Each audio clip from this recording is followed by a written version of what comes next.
In this mini exercise, you're going to take this crude cube hand and this ball and this other crude hand, and you're basically going to have the hand attach the ball, move over to the other hand will pick it up and move the ball. So right now, if I move the hand, nothing. If I move this hand, nothing. So, and then I move the ball, nothing. So now what I'm going to do is I'm going to click on the parent or influencer, and then shift click on the child or influenced. And I'm going to go up to the constrain under the animation toolset, and I'm going to choose point. I'm going to click the option box, make sure maintain offset is selected, and hit add. So now the ball goes with the hand. Do the same thing, influencer, first one, second one, shift click, constrain, point, just make sure maintain offset is selected. A point constraint constrains one's translation, X, Y, and Z, or movement to another object. So right now, that is influencing the ball, and this is influencing the ball. And the reason the ball is moving is if I click on the ball, you can see hand 1, which is this guy, hand 1 has influence, which is 1. Hand 2, which is this guy, has influence. So they're both influencing the ball right now, which is only moving half the speed. So what we can do, if we want this crude hand to pick the ball up and move it over to this crude hand, and then let go so that this hand can take it away, we need to keyframe the actual constraints. So I'm going to click on this constraint and turn it to 0, which is no constraint at all. And you can see that the offset now shifted it over to this cube. So I'm going to turn it off here as well. So now it bops back to the beginning. So if I move this, no constraints. And I move this, no constraints. The next thing I'm going to do is kind of make this little hand cube pick up the ball. I've already keyframed it about 10 frames just to touch the ball. I just use the S key to keyframe. And then I'm going to click on the ball and I'm going to start juggling these. So right now at frame 10, I want the influence of the key of the constraint to be 0, so I'll key selected. And then I'm going to go up 1 frame. Oh wait, and I want to keyframe this offset as well, offset Z. I'm going to go up 1 frame. I'm going to change this to 1 to add in the influence, and now you can see it has shifted the offset slightly since there is now more influence on it. And so I need to bring that back on the offset to where it's just barely touching where it was before. There we go. And I'm going to key the offset, and I'm going to key the constraint.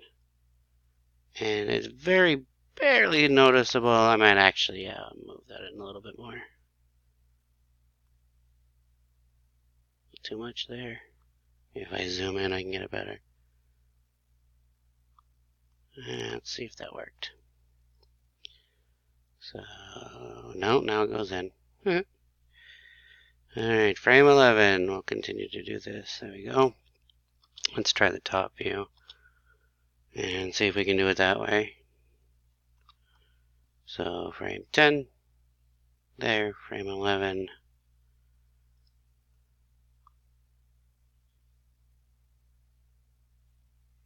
Too far.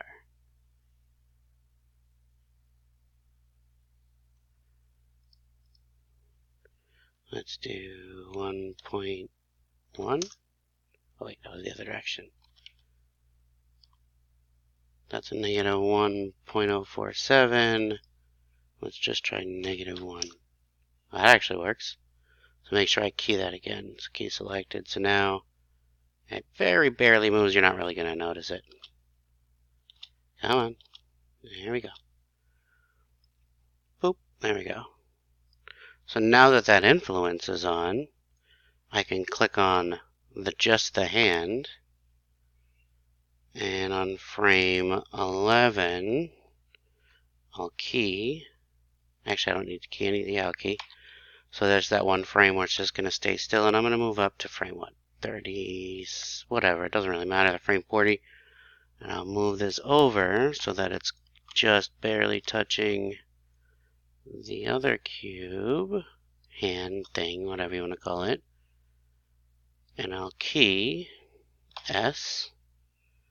But I'm also going to click on the ball, and I'm going to key selected and key selected, key those that I did before.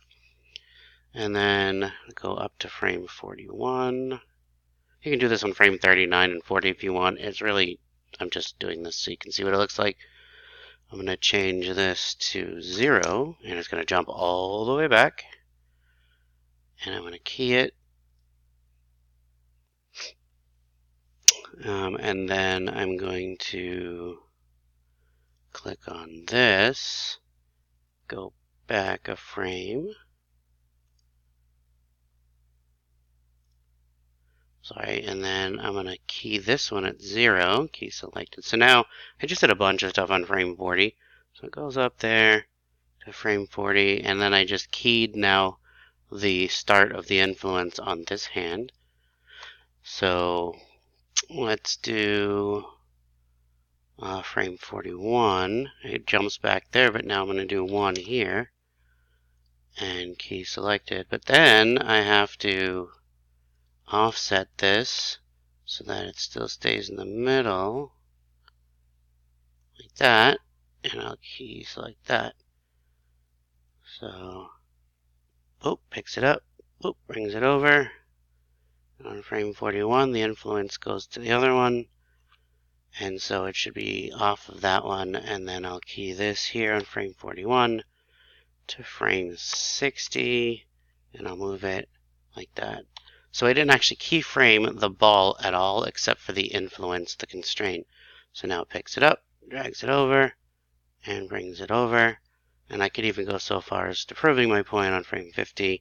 I'll keyframe that. And then to frame 60, I'll move it over. And it still has no influence on the ball.